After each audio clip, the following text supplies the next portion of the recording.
So normally when I record a teacher and I ask them to watch themselves, I start out with these five parts of the note taking and ask them, which one of these are you seeing? But for you, I don't want to do that. Instead, I would like to focus on a more narrow thing. And I want to start with the praise for all the marks here you hit.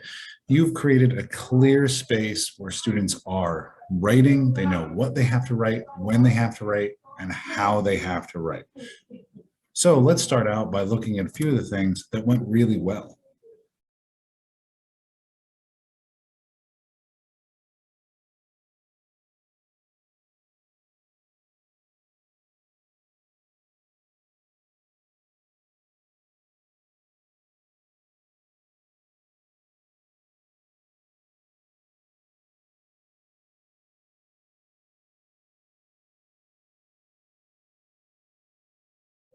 As you can see, a lot of really good best practices to unpack in your space. What I want to zoom in on is the questions that you ask and how you ask them.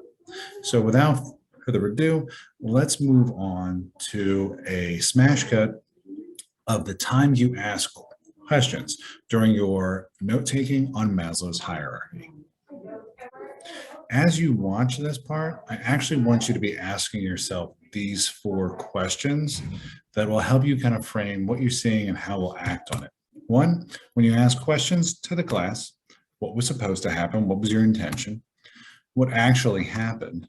Why do you think that happened? And next time, what will you do? Just a reminder, this can be used for successful things as well as things where you need to grow. So don't view everything through the prism of failure. Instead, think about if things worked out the way you wanted and why.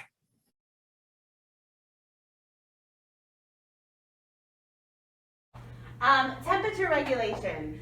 So if you are in a classroom and you are sweating profusely, are you going to feel like you can take that test that you have in 20 minutes? No, you're like, your body's like, I'm so hot, I need to take off my jacket. Ken, right now you're feeling hot, right? Your temperature's hot. You're like, I need the air conditioning to be on. Oh, speaking of the air conditioning, like, if you're constipated or if you have to go to the bathroom, what is the only thing that you can concentrate on in that moment? Smoke my Dutch on the top. That. Or you're like, I have to go to the bathroom, I can't concentrate on anything else, right? So once we have these needs met, then we can move on to safety. And what are some of our safety needs? And yet that you have these written down. So what are some of our safety needs? Financial, employment, what else, hon? Health. Health, yes. Anything else? Do we write anything else? No. Yeah, so for safety, we kind of need to know that we have a place to live. We need to know that we have stable employment. If you are constantly thinking that you're going to lose your job, is that any way to live?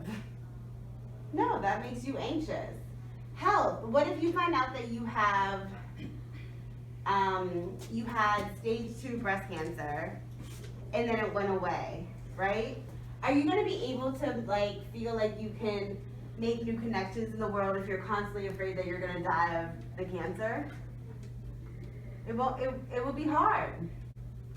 So once these needs are met, then we go to connection. And what is connection?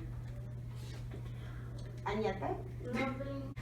Connection. I wish they would invite me to go to lunch. We want to go to lunch with people that we like. Those people in that office are just mean. Has anybody ever been at a job where they don't like the people they work with? Yeah. How long did you stay at that job? A very long time. Really? I mean, that's because I could change my area. Okay. So That's 'cause I did did what I you wanted. change? Huh? Did you change your area or did you deal with the people you didn't like? Oh no, I changed my area. Okay, so like once you realized you didn't like the people, you were like, oh, I need to go. I mean, if you're not signing my checks, why should I care about your opinion or what you do or what you Okay. say to me? Okay. I can move. Like, say if they put me with somebody I didn't like in this room. Yeah. I'm not gonna work with you. I'm gonna work with somebody that actually motivates me to work. Okay. Gotcha. Key, what about you? Did you stay long at that position, even though Well, you I didn't like don't the? stay on any jobs. I be quitting all my jobs, so it don't got nothing to do with the people though. Like I just don't like any of the people I work with. They're Yeah. always like old and miserable and a mess. Okay, so do you think that has to do with connection? You're not connecting with the people around you? Um, yeah, I like working by myself. Okay, so your need is kind of like a self-efficacy need. You need that freedom, right? It's not necessarily that you're like, I don't like these people, I don't wanna work with them.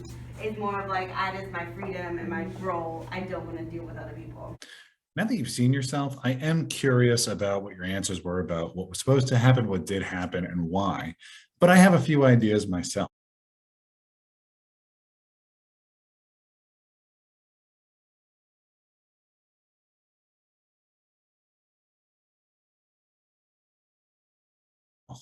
And I want to start with action steps I'd like to do with you before we execute a plan rather than just debriefing after. If possible, I'd like to pre plan with you in the following ways. I'd like to help you map out the questions ahead of time. And this is part of determining importance, when and where to ask it. Then planning to give think time and write time. If it's worth asking, how much time are you willing to give students so that they have the bandwidth to answer it? And finally, is this question discussion worthy? Are they merely reciting an answer, or is it something that they can enhance their learning experience through discussion? Thank you so much for your time, for having me in your space.